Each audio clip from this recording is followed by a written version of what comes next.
Okay students, our today topic is reason for international business. Means हम international business क्यों करते हैं? International business means हम import और एक्सपोर्ट क्यों करेंगे, इसका रीजन क्या है? मोस्टली अगर जनरल हम बात करें तो उसका रीजन यही है कि जो चीज़ें हमारे यहाँ पे अवेलेबल नहीं है हम लोग क्या कर लेते हैं, वो इंपोर्ट कर लेते हैं। और जो चीज़ें हमारे यहाँ पे ज़्यादा हैं, हम जिनको अच्छे से प्रोड्यूस कर सकते हैं, वो हम क्या कर देते हैं, एक्सपोर्ट कर देते हैं। क्योंकि रिसोर्सेज पूरी दुनिया में ऐसा कोई भी देश नहीं है जिसके पास हर चीज़ अवेलेबल हो। किसी न किसी देश के पास कोई चीज़ को बहुत अच्छे बनाता है और यहाँ किसी न किसी चीज़ के पास किसी न किसी चीज़ उसके पास क्या रहती है, कमी रहती है। इसीलिए इंटरनेशनल बिजनेस किया जाता है कि जिस देश को जिस रिसोर्सेज की जरूरत है वो इंपोर्ट कर लेता है, और जो वो अच्छा है, जिसके पास टेक्नोलॉजी अच्छी है या रिसोर्सेज ज़्यादा है जिस चीज़ के, वो उसे क्या कर देता है, वो एक्सपोर्ट कर देता है। जैसे जापान जो है इलेक्ट्रॉनिक गुड्स में बहुत अच्छा है, तो वो हमें इलेक्ट्रिक गुड्स सप्लाई कर देता है, इंपोर्ट कर देते हैं वहाँ से। और हम लोग यहाँ पे जो एग्रीकल्चर प्रोडक्ट है, यहाँ पे इंडिया में सबसे बेस्ट जो अगर किसी का आउटपुट आता, प्रोडक्शन किया जाता है, तो वो है एग्रीकल्चर प्रोडक्शन। हम उसमें सबसे पूरी दुनिया में लगभग सबसे अच्छा प्रोडक्शन यहाँ पे होता है, तो हम लोग वो एग्रीकल्चर प्रोडक्ट क्या कर देते हैं, उसे एक्सपोर्ट कर देते हैं। So all reasons है पढ़ लेते हैं। The main reason for international business are the countries cannot produce equally well as cheaply all that they need. कोई भी देश हर चीज को अच्छे तरीके से प्रोड्यूस नहीं कर पाएगा, या कोई हर व्यक्ति, जैसे हम किसी ह्यूमन बीइंग की भी बात करें तो उसमें कुछ कमियां होती हैं, कुछ क्या होती हैं, उसकी अच्छाइयां होती हैं। ऐसी हर देश में क्या होता है, हर देश जो है, हर कंट्री जो है, एवरी कंट्री वो मान लीजिए ये कह दें कि सारी चीज़ें अच्छे से प्रोड्यूस कर पाएगा, प्रोड्यूस तो कर लेते हैं, लेकिन कुछ लोग सस्ती प्रोड्यूस करते हैं। जैसे इलेक्ट्रॉनिक गुड्स अगर हम चाइना से मंगवाते हैं या जापान से मंगवाते हैं तो वो हमें क्या पड़ते हैं, सस्ते पड़ते हैं। और अगर हम वही गुड्स हम यहाँ पे बनाते हैं, उसका प्रोडक्शन यहाँ पे करते हैं, वो हमें क्या पड़ते हैं, महंगे पड़ते हैं। क्यों? क्योंकि वहाँ की टेक्नोलॉजी क्या है, अच्छी है, वहाँ पे रिसोर्सेज बहुत ज़्यादा अवेलेबल है। यहाँ की टेक्नोलॉजी ज़्यादा अच्छी नहीं है प्रोडक्शन ऑफ इलेक्ट्रॉनिक गुड्स में। तो कोई भी देश वो कहता है the country can not produce equally, सभी देश एक जैसे प्रोडक्ट्स एक ही रेट में प्रोड्यूस नहीं कर पाते हैं। इसीलिए जो देश सस्ता प्रोड्यूस करता है, जिसकी कीमत कम होती है, उस देश से वो चीज़ क्या कर ली जाती है, इंपोर्ट कर ली जाती है। और अगर हमारे देश में कोई चीज़ सस्ती बनती है तो हम उसे क्या कर लेते हैं, एक्सपोर्ट कर देते हैं। पहला रीज़न तो ये है कि हमें सस्ती पड़ती है अगर हम कोई चीज़ बाहर से मंगवाते हैं। एग्जाम्पल है इलेक्ट्रॉनिक गुड्स, हमें यहाँ बनाने में महंगे पड़ते हैं और बाहर से मंगवाने में हमें क्या पड़ते हैं, सस्ते पड़ते हैं। तो there is a unequal distribution of natural resources among the different countries. Natural resources तो जानते ही होंगे, जितने प्राकृतिक संसाधन हमें मिले हुए हैं, जैसे जमीन है या लैंड है या जमीन से निकलने वाले जितने भी मिनरल्स हैं, रिसोर्सेज हैं, वो हर कंट्री के पास अवेलेबल नहीं है। किसी कंट्री में कुछ ज़्यादा चीज़ अच्छी निकलती है, किसी में कोई, क्योंकि देखिए गोल्ड हमारे यहाँ पे क्यों महंगा है, क्योंकि यहाँ पे प्रोड्यूस ही नहीं हो पाता, यहाँ से निकलता नहीं। अगर हम विदेशों से मंगवाएं, जैसे हम बात करते हैं वही दुबई की, तो दुबई में क्या होता है, वहाँ पे सस्ता पड़ता है। तो रिसोर्सेज की कमी वजह से, नेचुरल रिसोर्सेज की भी कमी की वजह से हम लोग क्या करते हैं, इंटरनेशनल बिजनेस करते हैं। इंटरनेशनल बिजनेस का मतलब तो समय में प्लीज क्या करते हैं हम लोग, इंपोर्ट एंड एक्सपोर्ट। जो रीइंपोर्ट का इंटरपोर्ट था वो तो हम इसलिए करते बिजनेस पैसा कमाने के लिए, फिर एक देश से खरीदा और दूसरे देश को क्या कर दिया, हमने बेच दिया। अब जैसे एक और एग्जांपल लेते हैं, रिसोर्सेज की कमी। हमारे यहाँ पे पेट्रोलियम ऑयल जो है, क्रूड ऑयल है, जो यूज करते हैं, पेट्रोल, डीजल, कैरोसिन ऑयल, यहाँ पे नहीं निकलता। सऊदी अरब वगैरह में ये चीज़ें क्या निकलती हैं, ज़्यादा निकलती हैं, और वहाँ से हम लोग क्या कर लेते हैं, उसे इम्पोर्ट करते हैं। तो ये जो तेल है निकलना, ये क्या है, नेचुरल रिसोर्सेज तो है, कोयल हो गया, कोयला या लकड़ी। अब आपने देखा होगा जो ट्रक्स में जो लंबी लंबी लकड़ी लगती है, बहुत लंबी शीट आती है, वो मलेशिया से हम लोग ज़्यादा एक्सपोर्ट करते हैं, इंपोर्ट करते हैं। क्यों? क्योंकि वहाँ पे जो ये टिम्बर है वो सस्ता भी पड़ता है हमें, और वहाँ की क्वालिटी भी क्या है, अच्छी होती है। Availability of different factors of production such as land, labour, capital, raw material different among the different nation. एक और कारण भी है कि प्रोडक्शन करने का तरीका भी अलग होता है। मान लीजिए अगर हम यहाँ बनाते हैं तो हम कोई भी कंट्री, जैसे इंडिया की बात करें, यहाँ पॉपुलेशन ज़्यादा है, पॉपुलेशन ज़्यादा होने का हमें ये बेनिफिट मिल जाता है बिजनेसमैन को कि हाँ लेबर क्या मिलेगी आपको, सस्ती मिलेगी। बाकी चीज़ें तो महंगी हैं लेकिन लेबर क्या है, सस्ती है ज़्यादा होने की वजह से। तो इन चीज़ों के ये भी फैक्टर्स हैं जिनकी वजह से हम लोग क्या करते हैं, इंपोर्ट एक्सपोर्ट करते हैं। जैसे लैंड, जमीन है, लेबर, कैपिटल मींस पैसा, रॉ मटेरियल। नेक्स्ट आ जाता है different in the labour productivity and production cost due to the social, economic, geographical and political reasons. Cost की बात करते हैं हम लोग। कॉस्ट मींस सस्ता कहाँ से पड़ेगा। अब कई जगह पे टैक्स कम होता है तो वहाँ पे उस चीज़ का प्रोडक्शन क्या पड़ता है, सस्ता पड़ता है। तो कई जगह पे इसका रेट क्या पड़ता है हमें ज़्यादा। जैसे कि हम बात कर ले रहे हैं इलेक्ट्रॉनिक गुड्स की, यहाँ बना रहे हैं तो महंगा पड़ रहा है, बाहर से हमें लेते हैं तो वो क्या पड़ता है, सस्ता पड़ता है। नेक्स्ट है there is not even a single country which is better position to produce better quality of product and lower cost. देश पूरे विश्व में ऐसा कोई भी देश नहीं है जो हर चीज, एक आधी चीज में तो हो सकता है, हर चीज में कोई भी एक्सपर्ट नहीं हो सकता, कोई भी उसको अच्छे तरीके से प्रोड्यूस नहीं कर पाएगा या बहुत कम रेट पे। अब सिर्फ जापान है, चाइना है, ये इलेक्ट्रॉनिक गुड्स ही सस्ते बना सकते हैं या अच्छी तरह से बना सकते हैं, लेकिन बाकी के लिए तो इन्हें बाहर से ही एक्सपोर्ट करना पड़े, इंपोर्ट करना पड़े। तो कोई भी कंट्री है वो किसी भी चीज़ में, हर चीज़ में परफेक्ट नहीं हो सकता, इसीलिए जिस चीज़ में वो परफेक्ट नहीं होता उसे वो क्या कर लेता है, इंपोर्ट कर लेता है। As 6 है, as a result each country find its advantage to produce those selected goods or services and that produce more effectively and efficiently। अब इंपोर्ट एक्सपोर्ट का एक और फायदा होता है। मान लीजिए जापान में हमने क्या माना है कि ये इलेक्ट्रॉनिक गुड्स बनाते हैं अच्छे। कौन से गुड्स बनाते हैं, इलेक्ट्रॉनिक। तो ये कहते हैं भी ठीक है, हम ज़्यादा फोकस किस पे करेंगे, अपने इलेक्ट्रॉनिक गुड्स पे ही करेंगे। अगर बाकी चीज़ें हमारे पास अच्छे से नहीं बना पा रहे हैं वो हम क्या कर लेंगे, इंपोर्ट कर लेंगे। लेकिन इसका ज़्यादा अगर इंपोर्ट और इंटरनेशनल बिजनेस नहीं होगा तो भाई इलेक्ट्रॉनिक गुड्स से तो काम चलेगा नहीं, पूरा देश जो चलेगा हर बंदा इलेक्ट्रॉनिक गुड्स से तो काम थोड़ी कर लेगा, उन्हें बाकी चीज़ें भी चाहिए, खाने पीने का सामान और भी चाहिए। तो वो कहते हैं कि वो आप एक कहावत है कि आप लोग क्या कीजिए, जिस चीज़ में ज़्यादा एक्सपर्ट है उसके ऊपर और ज़्यादा ध्यान दीजिए, आप उसमें क्या बन जाएंगे, और ज़्यादा एक्सपर्ट हो जाएंगे। तो जापान क्या करता है, चाइना इलेक्ट्रॉनिक गुड्स के ऊपर ज़्यादा ध्यान देता है, बाकी चीज़ों पे नहीं देता। क्यों, क्योंकि बाकी चीज़ों को क्या कर लेता है, इंपोर्ट कर लेता है। तो हर देश ऐसे ही करता है कि जिस चीज़ को वो अच्छे से बना सकता है उसी पे वो ज़्यादा फोकस करता है, बाकी चीज़ें वो दूसरे देशों से क्या कर लेता है, इंपोर्ट कर लेता है, और जिसमें वो एक्सपर्ट है उसे क्या वो कर देगा, एक्सपोर्ट कर देगा। सो इसका रिजल्ट क्या होगा, वो और अच्छे से बनाएगा और सस्ती बनाता चला जाएगा, क्योंकि कंपटीशन की मार्केट है। आपने देखा होगा कि पहले जो मोबाइल मोस्टली नोकिया के आते थे, अब धीरे धीरे सैमसंग आने लगा, सैमसंग के बाद अब वो दोनों कंपनीज का चलेगी, पीछे चलेगी। अब कौन सा आता है भाई, आईफोन भी ठीक ठाक है, बढ़िया है, वो तो महंगा बहुत है। दूसरा वीवो आ गया, एमआई आ गया। तो ज़्यादा कंपटीशन होने की वजह से उन्होंने क्या किया, उन्हीं चीज़ पे ज़्यादा फोकस किया जो चीज़ें वो अच्छे तरीके से बना सकते। मीन्स वो कहता है आप ज़्यादा खाना मत बनाइए, आप कितना खाना बनाइए, कम बनाइए, लेकिन क्या बनाइए, अच्छा बनाइए। उन्होंने वही पॉलिसी अपनाई हर देश में, जिसमें वो ज़्यादा एक्सपर्ट थे उसको उन्होंने और अच्छे से बनाना शुरू कर दिया, जिस चीज़ की कमी थी वो क्या किया, उन्होंने इंपोर्ट कर दिया। नेक्स्ट आ जाता है international business versus domestic business. Means अगर आप इंटरनेशनल बिजनेस करते हैं उसको आप कंपैरिजन किससे कर रहे हैं, domestic. Domestic means internal trade से बात कर रहे हैं, जो देश के अंदर बिजनेस हो रहा है वो, और जो इंटरनेशनल बिजनेस है, दोनों में क्या किया जा रहा है, कंपैरिजन किया जा रहा है। फर्स्ट है conducting the international business more complex than domestic. सबसे पहली बात, इंटरनेशनल बिजनेस करना बहुत ही टिपिकल है in comparison to the domestic business या नेशनल या इंटरनल ट्रेड करना। मींस एक देश के अंदर बिजनेस करना और एक देश के बाहर जाकर बिजनेस करना, दोनों में बहुत ज़्यादा क्या है, डिफरेंस है। क्योंकि इंटरनेशनल बिजनेस करना बहुत ही टिपिकल है, बहुत ज़्यादा लेंथी प्रोसीजर है, बिकॉज ऑफ दी वेरिएशन।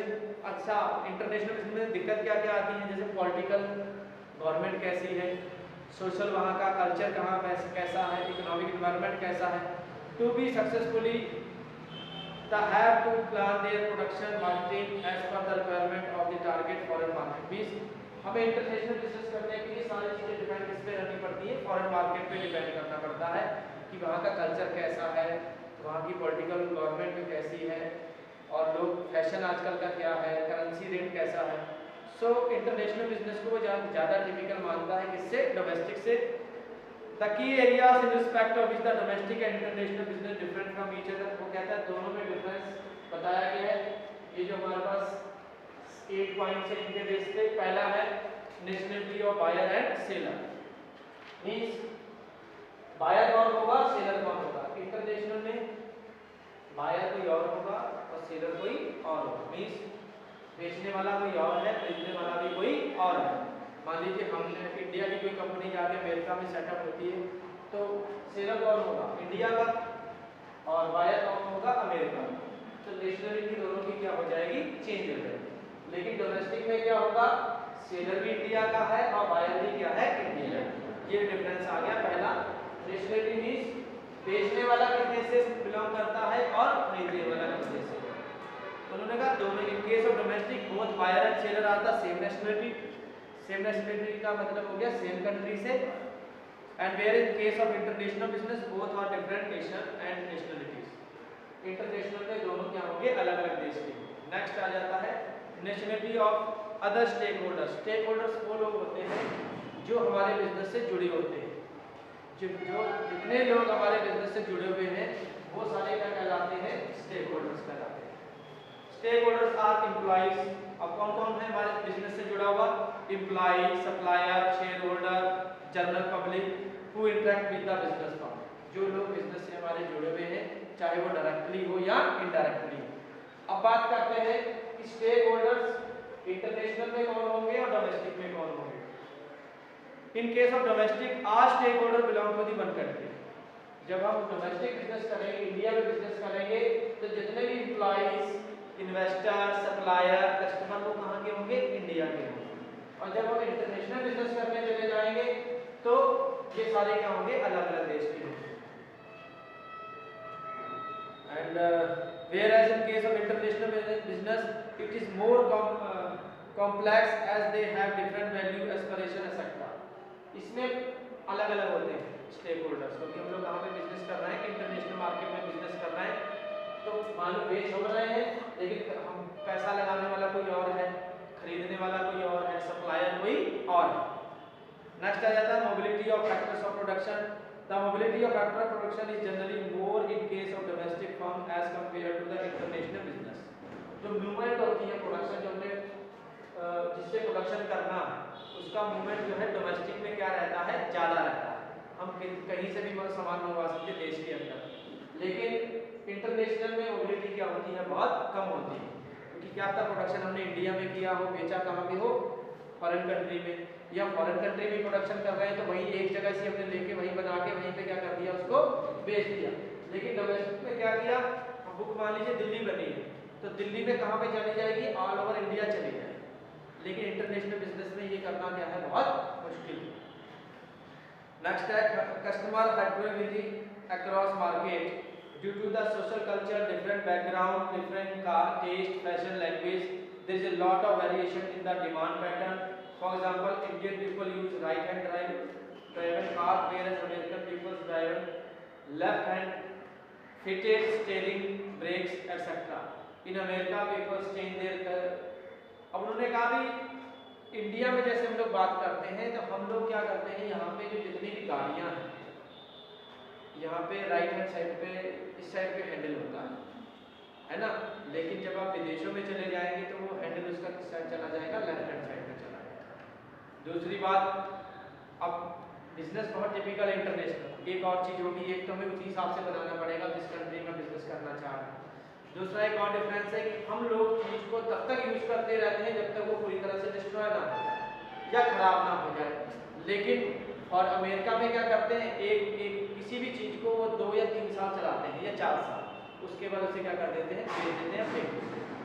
हमारे यहाँ पे किसी भी चीज़ का यूज बहुत लंबे समय लिए होता है, लेकिन विदेशों में, फॉरेन कंट्रीज में उस चीज़ को क्या करते हैं, वो बहुत 2-3 सालों के अंदर वो क्या कर लेते हैं, चेंज कर देते हैं। तो मान लीजिए आज हमने कोई चीज़ बनाई है, तो हमें बहुत जल्दी उसको क्या करना पड़ेगा, चेंज करना पड़ेगा, क्योंकि फॉरेन में डिमांड क्या हो जाती है, बहुत जल्दी चेंज हो जाती है। लोगों का टेस्ट, प्रेफरेंस सब क्या हो जाता है, चेंज हो जाता है। इंडिया में आपने एक बार बना दिया, वो कई सालों तक, 10 साल तक वो चलता रहा, लेकिन वहाँ पे चेंजेस कितने जल्दी आ रहे हैं, 2 या 3 साल में। तो ये भी एक है कि एक जैसा हेटेरोजेनिटी मींस या होमोजेनिटी मींस होता है एक जैसा रहना। अब यहाँ पे और वहाँ पे बहुत ज़्यादा डिफरेंस है। इंडिया में कल्चर हम उसी हिसाब से बनाते हैं, जैसे ड्राइविंग कार का उन्होंने स्टीयरिंग का बताया, लेकिन विदेशों में आप स्टीयरिंग के साथ ही ब्रेक वगैरह, क्लच वगैरह, सारा रेसर जो होता है सारी उसी में अटैच होता है, फिक्स होता है। लेकिन यहाँ की जो गाड़ियाँ बनती हैं इसमें सारे सिस्टम क्या होते हैं, अलग अलग होते हैं। क्यों? क्योंकि आप जिस कल्चर में रह रहे हैं, जिस देश में रह रहे हैं, उसी के हिसाब से आपको वहाँ के हिसाब से चीज़ को बनाना पड़ेगा। Such variation make it complicated to design the product for international business as compared to the design of the product for domestic trade. Means यहाँ के हिसाब से आप इंटरनेशनल बिजनेस नहीं कर सकते, इंटरनेशनल बिजनेस को आपको इंटरनेशनल मार्केट के हिसाब से ही करना पड़ेगा। नेक्स्ट आ जाता है difference in the business system and practices. The these differences are more in the international business as compared to the domestic business. Different the economic means अगर आप फॉरेन बिजनेस करते हैं, इंटरनेशनल ट्रेड करते हैं, तो वहाँ के चेंजेस बहुत जल्दी चेंज होता है, तो आपको उसी के हिसाब से करना पड़ेगा। जैसे उन्होंने बताया difference in the economic development, cost of economic infrastructure, market support services make it necessary for the firm dealing in the international trade to adopt their production, finance, human resources and market plans and further conditions referenced in the international market. Mean totally business आपको किसके हिसाब से करना पड़ेगा, international market के हिसाब से करना पड़ेगा। लेकिन डोमेस्टिक में ज़्यादा फर्क नहीं पड़ता। हम लोग कोई चीज़ बना भी लेते हो, इजीली उसको क्या कर देते हैं, बेच लेते हैं, क्योंकि हमें पता है कि ज़्यादा यहाँ पे ज़्यादा जल्दी चीज़ें चेंजेस नहीं होती है। एक बार गवर्नमेंट आ गई तो 5 साल तक वो चेंज नहीं होगी, खर्चा भी हमें पता है कि कितना लगेगा। लेकिन वहाँ पे आए दिन क्या होते रहते हैं, चेंजेस होते रहते हैं। उन चेंजेस को भी हमें अपने बिजनेस के हिसाब से वहाँ पे करना पड़ेगा, और जो कि बहुत ज़्यादा क्या हो जाता है, कॉम्प्लिकेटेड हो जाता है। नेक्स्ट आ जाता है political system and risk. Political system जैसे हमारे यहाँ पे भी अगर गवर्नमेंट चेंज होती है, एग्जांपल है जिसका कि इससे पहले जो गवर्नमेंट थी समाजवादी की, उनके जो टर्म्स थे वो अलग थे, उनकी जो पॉलिसीज क्या थी, अलग थी। बीजेपी गवर्नमेंट आई, उसकी पॉलिसी क्या हो गई, अलग हो गई। तो यहाँ पे ज़्यादा वेरिएशन नहीं आता, ज़्यादा प्रभाव नहीं पड़ता है, थोड़ी बहुत ही पॉलिसी चेंज की जाती है। लेकिन विदेशों में किसकी गवर्नमेंट आ जाएगी, जैसे अभी यूएसए में इलेक्शन हुआ है, ट्रम्प की गवर्नमेंट चली गई है, बाइडेन की गवर्नमेंट आ गई है, तो आपको कौन सी पॉलिसी बनाते हैं उसका सीधा इफेक्ट किसके ऊपर पड़ेगा, बिजनेस के ऊपर पड़ता है। So public factors such as type of government means किस तरह की गवर्नमेंट है और उस गवर्नमेंट की क्या क्या पॉलिसीज हैं, have a great impact on the business operation. Firms deal with the intern and trade need to make special effort to understand the particular environment of importer as well or a exporter country also. Means दोनों country का हिसाब लगाना। आप कोई चीज़ यहाँ से export कर रहे हैं तो क्या आपका गवर्नमेंट ने वो पॉलिसी बना दी कि नहीं, ये जो गुड्स आप एक्सपोर्ट कर रहे हैं इस पर क्या लगा दिएगा, बैन लगा दिया, अब ये एक्सपोर्ट नहीं होगा। या आप यहाँ से एक्सपोर्ट कर रहे हैं, उस कंट्री ने क्या कर दिया, बैन कर दिया, तो ये वाले गुड्स अब आप कहीं से कोई भी हमारा सिटीजन है वो इंपोर्ट नहीं करेगा। तो हमें किसके हिसाब से चलना पड़ेगा, गवर्नमेंट की पॉलिसी के हिसाब से भी चलना पड़ेगा। और ये इंटरनेशनल नेशनल डोमेस्टिक में तो हमें अपने कंट्री की गवर्नमेंट भी देखना, यहीं पे सामान बेचना है, तो ज़्यादा इफेक्ट नहीं है, हम लोग इजीली एडजस्ट कर लेते हैं। अब मान लीजिए हमें यहाँ पे भी देखना है और इंटरनेशनल भी देखना है, तो वहाँ पे थोड़ा सा कॉम्प्लिकेटेड हो जाता है। नेक्स्ट आ जाता है बिजनेस रेगुलेशन एंड पॉलिसीज। अब हर कंट्री की बिजनेस के रूल्स एंड रेगुलेशन क्या है, अलग अलग। अब एक रूल मान लेते हैं कि यहाँ पे मान लीजिए अगर आप वेपन का लाइसेंस लेते हैं, वेपन तो जानते ही हैं जैसे पिस्टल वगैरह या फिर राइफल वगैरह, अगर आप लाइसेंस लेते हैं उसका जो प्रोसीजर है वो बहुत लेंथी है, तो कोई भी व्यक्ति, आम व्यक्ति वो बिना लाइसेंस के उसको नहीं रख सकता। लेकिन विदेशों में कुछ कंट्री ऐसे हैं कि आप वेपन ऐसे बिकते हैं जैसे कि आम चीज़ें बिकती हैं हमारे घर की, आप कहीं से भी परचेस कर लेते हैं, वहाँ पे लाइसेंस की ज़्यादा परमिशन की ज़रूरत नहीं होती। अब यहाँ पे आपको इजीली कोई ड्राइविंग लाइसेंस मिल जाता है, कोई कार चलानी है, ट्रक चलाना है, लेकिन वहाँ पे कार चलाना तो इजी है, लेकिन बाइक के लिए लाइसेंस लेना बहुत मुश्किल है। या लाइसेंस हम लेते हैं तो वहाँ पे लाइसेंसिंग की प्रोसेस क्या है, बहुत लेंथी है, लंबी है। तो हर देश की अपनी अपनी क्या है, पॉलिसीज है, अपने अपने लॉ है बिजनेस करने के, तो हमें दोनों ही लॉ मानने पड़ेंगे, डोमेस्टिक वाले का भी और इंटरनेशनल।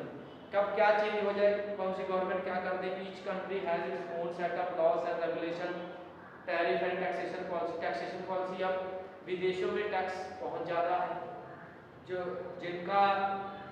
जो लोग वहाँ पे यहाँ पे सिटीजन, यहाँ से वहाँ हो गए सिटीजन, मिनिमम मुझे लग रहा है 30-40% जो उनकी इनकम है, मान लीजिए एक दिन को वो 100 रुपये कमाते हैं, तो ये 30 या 40 रुपये उनके किस में चले जा रहे हैं, टैक्स में ही चले जा रहे हैं। और यहाँ पे टैक्स क्या है, बहुत कम है। अगर हम दोनों को कंपेयर करें, विदेशों में फॉरेन कंट्रीज को और इंडिया को, तो फॉरेन कंट्री में टैक्स रेट क्या रहता है, ज़्यादा रहता है। उसका भी एक मैं कारण बता देता हूँ, टैक्स क्यों ज़्यादा लगाते हैं।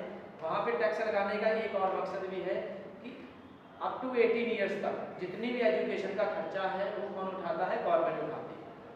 कनाडा हो गया, ऑस्ट्रेलिया हो गया, वहाँ पे उनका जो जैसे ही कोई बच्चा वहाँ पे पैदा होता है तो 0 से लेके 18 तक क्या होता है, उस कंट्री में खर्चा कौन कौन उठाता है, उसका सारा गवर्नमेंट उठाती है। उधर से जब वो 60 क्रॉस कर जाता है, कोई भी व्यक्ति वहाँ पे क्या कर जाता है, 60 क्रॉस कर जाता है, तो उसको एक निश्चित फिक्स अमाउंट जो है गवर्नमेंट देती है हर महीने, कि ये आपका क्या है, पेंशन प्लान है। तो अगर आप वो टैक्स ज़्यादा लगा रहे हैं तो आपको 0 से 80 तक के ये पैसे दे रहे हैं, और 61 टू जब तक आप जिंदा रहेंगे तब तक गवर्नमेंट पेमेंट करती है। तो वहाँ पे भी लोग पैसा देने में कोई दिक्कत नहीं होती। क्यों, अगर मान लीजिए मैं 100 रुपये कमा रहा हूँ, तो मैंने 30 रुपये किसको दे दिए, गवर्नमेंट को दे दिए, मेरे पास कितने बचे, 7। इस 30 का मेरे बच्चों को फायदा मिलेगा और लास्ट में किसे मिलेगा, मुझे फायदा मिलेगा। तो ये भी तो फायदा है। यहाँ पे अगर हम टैक्स ले भी रहे हैं तो इतने ज़्यादा बेनिफिट हमें गवर्नमेंट नहीं दे पा रही, ना रोड अच्छे बना रही है, ना लाइट की फैसिलिटी है। तो अगर वो टैक्स ज़्यादा लेते हैं तो उसका बेनिफिट भी उन्हें देते हैं। तो यहाँ पे हम लोग टैक्स की बात कर रहे हैं कि टैक्स का जो सिस्टम है हर कंट्री का क्या है, अलग अलग है। हमें उसी हिसाब से भी international business most of the time there is a some kind of discrimination against foreign product, service and capital. तो बहुत सारे केसेस में उसने बताया कि डिस्क्रिमिनेशन हो जाता है, भेदभाव हो जाता है। अभी जैसे चाइना के साथ हमारा सब थोड़ा क्लैश चल रहा है, डिस्प्यूट चल रहा है। तो कल ही अभी मोदी जी ने वो कह दिया कि हम और बहुत सारी ऐप चाइना की क्या कर देंगे, बंद कर देंगे। तो ये इससे किसको नुकसान हुआ, चाइना के जो बिजनेसमैन थे जिन्होंने यहाँ बिजनेस कर रहे थे, अपना कोई बिजनेस करा रहे, तो सीधा इफेक्ट किसके पड़ेगा, उसके बिजनेस के ऊपर पड़ेगा। तो ये सारी चीज़ें हैं जो हमारे बिजनेस को इफेक्ट करती हैं इंटरनेशनल में। डोमेस्टिक में ज़्यादा चेंजेस नहीं आते हैं। Currency use in the business transaction, अब बात आती है करेंसी। अब इंटरनेशनल में, डोमेस्टिक में तो क्या करो, रुपीस ही चलेगा, चाहे देश के किसी कोने में चले जाइए आप, जम्मू कश्मीर से लेके कन्याकुमारी तक चले जाइए, कहीं पे भी आपको कोई और कोई करेंसी यूज नहीं होगी। आपके पास रुपीस है तो आप देश के किसी कोने में भी जाके बिजनेस कर सकते हैं। लेकिन अगर आप इंटरनेशनल में जाएंगे तो जिस देश में जाके बिजनेस करेंगे, मान लीजिए हम पाकिस्तान में जाके बिजनेस करते हैं तो वहाँ पे हमें पाकिस्तान की करेंसी को यूज करना पड़ेगा। इवन नेपाल है हमारे यहाँ से 50 किलोमीटर दूर, 100 किलोमीटर दूर, हमें वहाँ पे भी अगर कोई चीज़ परचेज करके लानी है तो वहाँ पे भी हमें कौन सी करेंसी चाहिए, नेपाल की करेंसी चाहिए। तो यहाँ पे डोमेस्टिक में ये फायदा है कि होम करेंसी चलती है, और इंटरनेशनल अगर हम बिजनेस करते हैं तो वहाँ पे हमें उस कंट्री की करेंसी को यूज करना पड़ेगा जहाँ पे हम लोग क्या कर रहे हैं, बिजनेस कर रहे हैं। तो ये सारे कंपैरिजन थे हमने किए किसके साथ, इंटरनेशनल और डोमेस्टिक में, और ये पता चला कि डोमेस्टिक बिजनेस करना बहुत ईजी है। लेकिन इंटरनेशनल जो बिजनेस है, पहली बात तो प्रोसीजर ही बहुत लेंथी है, दूसरा क्या क्या लैंग्वेज, करेंसी, फैशन, ट्रेड और बहुत सारी पॉलिटिकल चेंजेस, उसकी वजह से हमें क्या पड़ता है, बिजनेस करना थोड़ा मुश्किल हो जाता है। सो